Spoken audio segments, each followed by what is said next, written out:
Welcome to the first podcast for Family Ministries at Connection Valley Church. My name is Brooke Marston, and I am here with Charles Giddens, our CV Kids Pastor, and Becca Reese, our CV Littles Director. And together, the three of us, we lead the age group ministries at Connection Valley Church. And part of our mission as a church is to influence people to life-giving connections with their families. And that's what we spend a lot of our time doing, helping families, working with the kids, involved in the families, and we know that that's having life-giving relationships or life-giving connections in those families is a whole lot easier said than done, right? Yep. So some days better than others, so it's our hope that this podcast will be a tool that will help you connect better with your family and even more importantly, with Jesus.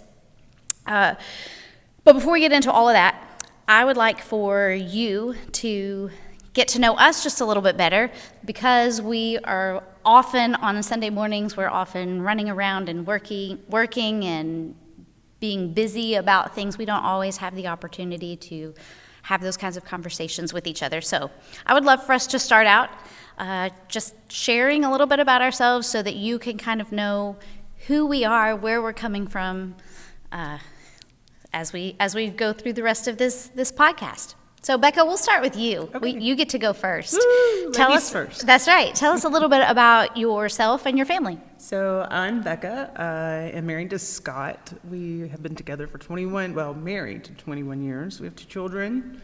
Michaela, who we call Mac, is 19. Our son Bertram is 15. We live in High Point. So we do things that are fun, sometimes not fun. You know how it is when you have teenagers.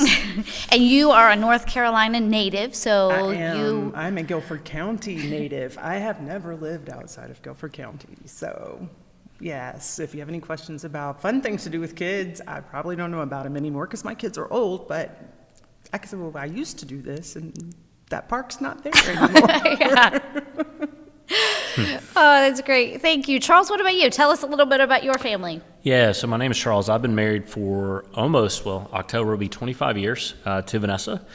We have one son. His name is Parker. He is 16 and a drummer at school and now here at church. So that's fantastic. On the side, when I'm not at church, we own a gym. My wife and I own a gym with some super awesome other great people.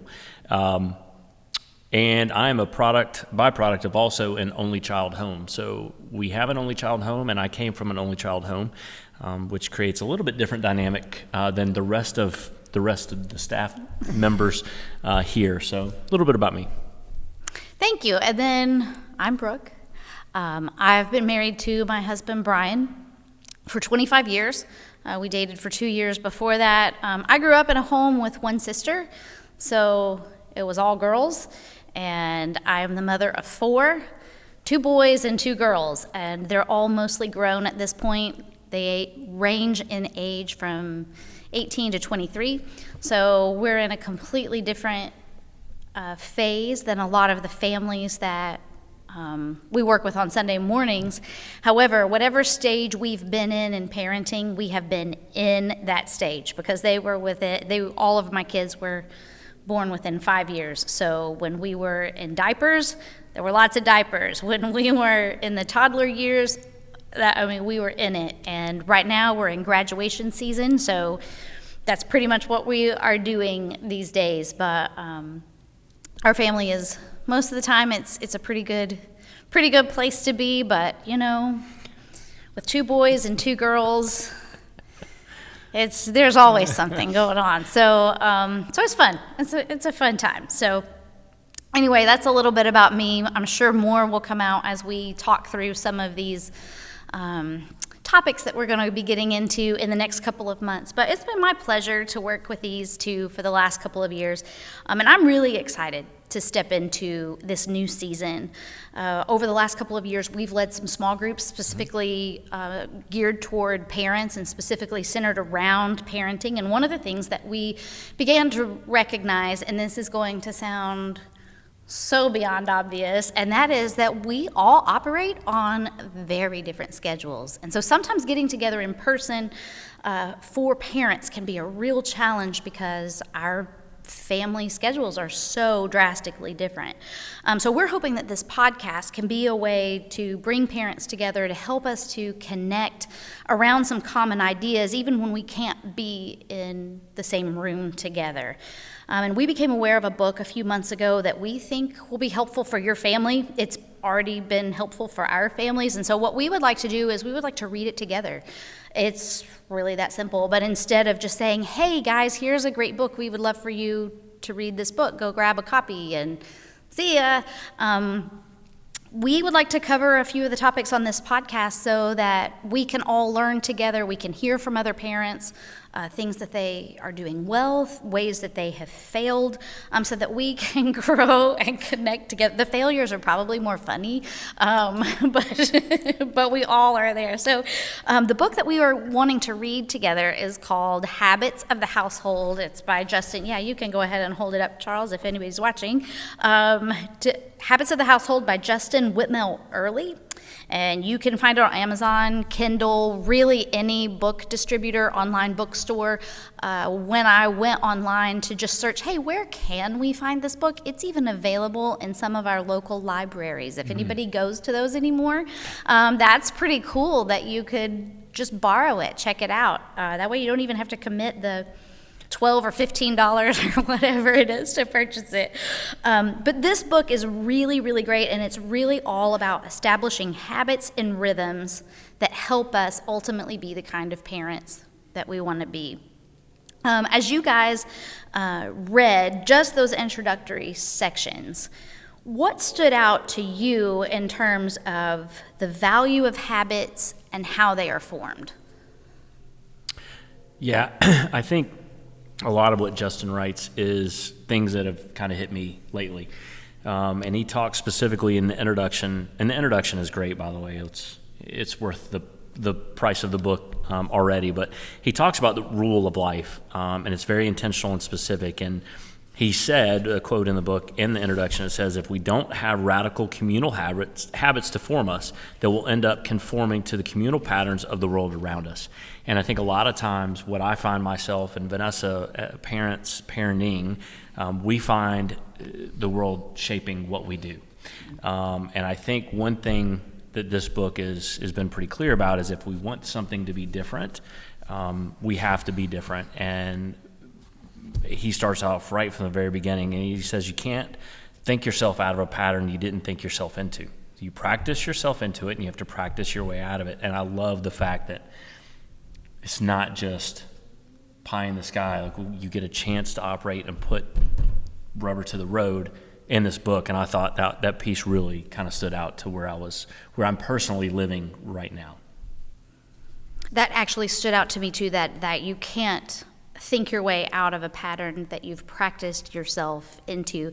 And he even talks about how our brains are designed to love ruts. We get in ruts, on purpose. We're really designed for that. So habits are there's nothing wrong with them. It's just sometimes we practice our way into habits that we wish we didn't have. So we got to practice our way out. So yeah, that's really, really good. What about you, Becca? What stood out to you? Same thing. The practicing, you can't just think it. I know so many times I've had this novel idea. I'm going to change my family, and we're going to do this, and we're going to organize this way, and I think about it, and then it never happens. So, the introduction, already feeling guilty about some of the things that didn't happen when my kids were younger, but I can make changes now. That's exactly right. Yeah. That is exactly right. The kind of conversations that we are having with our kids, even, again, just after reading the first part of this book, it's changing the way that I'm approaching certain conversations. Yeah. Because the other thing for me is that routines really, they're liturgies of our heart. It's an expression of worship. Routines are on purpose, and it's important that the routines that we form really are about shaping our hearts and the hearts of our children. And I just hadn't, I think he does a very good job of saying something that has been hard to put into words in parenting. But as soon as you read it, you're like, yes, that was exactly what have been trying to put words to. And I think his style of writing is easy. He is very good about not acting like he has it all together, which makes it really great. Yes. Sometimes when you read parenting books, it's like, oh, well, you just have it all worked out. So great. I've got too far to go to even try. even come close. Yeah, to even try. Right. So does it seem overwhelming to you guys when you think about forming new habits, ones that are more intentional and take you in a direction that you want to go? For me, it definitely feels overwhelming, but honestly, the beginning part, it feels like I missed out on so much that I don't know that the overwhelm has really kicked in yet because I still feel like I need to go apologize to my children because I didn't do so many of these things when they were younger, and talking about patterns, and I think of the patterns we've had and a lot of patterns we've not had, and some of it was logistical. For 8 years of the younger years of our kids' life, my husband was a manager at a grocery store. So his hours were all over the place. It was me and the kids going to church alone most Sundays. I didn't set patterns because we kind of followed his schedule when it came to the kids. As far as bedtime, my kids had late bedtimes. My friends would be like, my kid's going to sleep at 6 o'clock. I said, what? Mine don't go to sleep till 10 o'clock at night. And they couldn't believe it. I was like, well, my husband doesn't get home till 9. If you put your kids to bed at 6, they would never see their father. They would not see him, exactly. So some of it was logistical, but there were definitely patterns that I could have put into place. Now we're at an age group where our daughter, even though she's 19, she is still living at home. And she's all over the place with her schedule, obviously. She's doing college, but staying at home while she's at college, and she's working. We have finally instituted a family calendar. Surprisingly, it wasn't until our daughter was 18 and said, we need a calendar on the wall, that we instituted a true family calendar. Way to go, Mac. That's how much lack of patterns has played a role in our family. We've been very go with the flow, which is not at all how I was raised. So that's been an adjustment for me, big time. So we're starting to try to make some patterns. Our son, even though the calendar's there, he seems to miss seeing what's on the calendar a lot of times.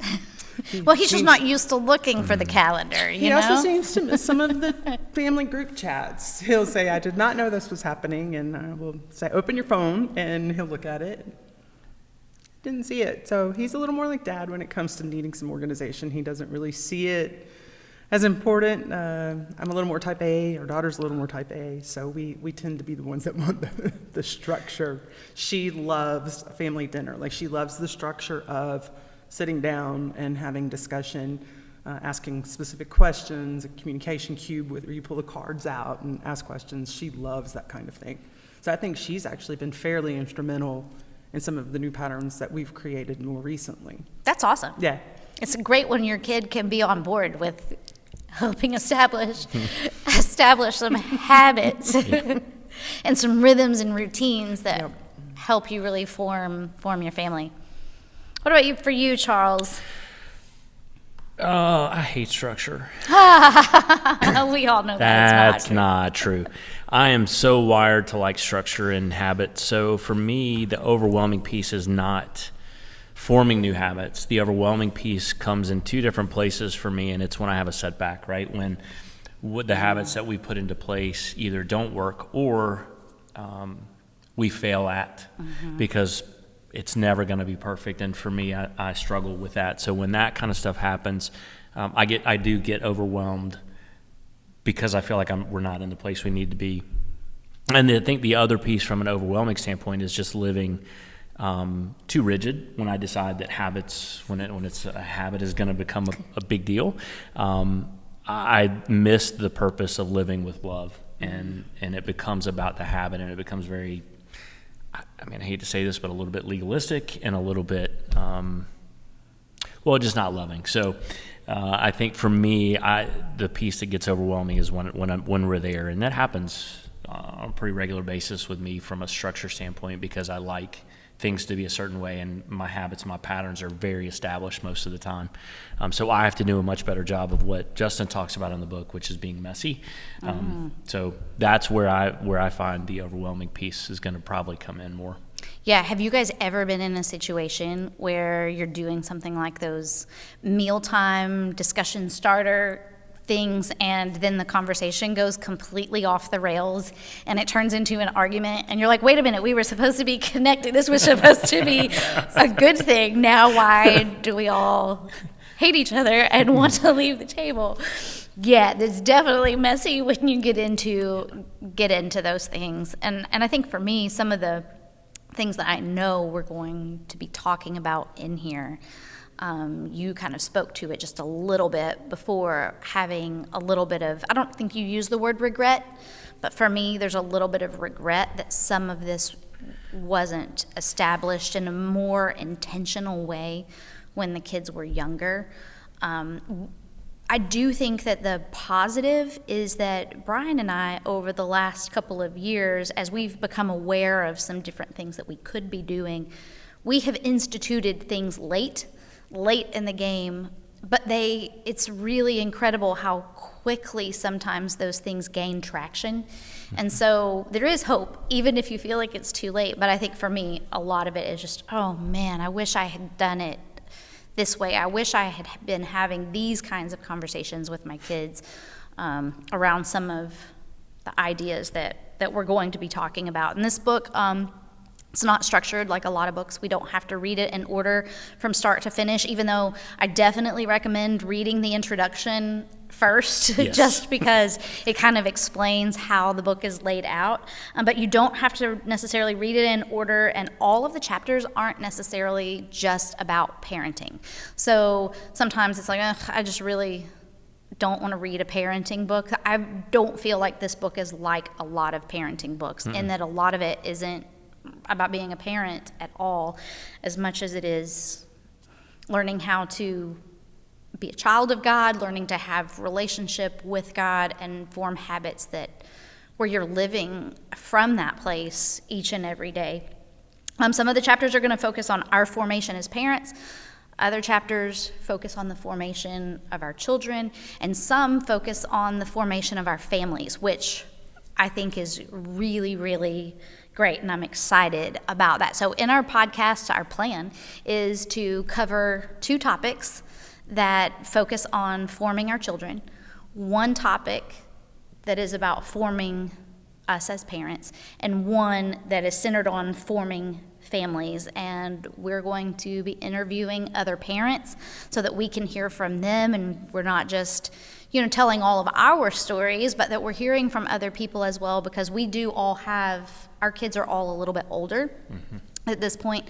And so seeing how this plays out in families where kids are a little bit younger, or have an age span that's a little bit different, because like I said at the very beginning, we know that all families are different. And so no 2 families are going to look the same when it comes to this. So I'm really excited about hearing from other parents and seeing what I can learn from them, and even incorporate now, even though my kids are mostly grown.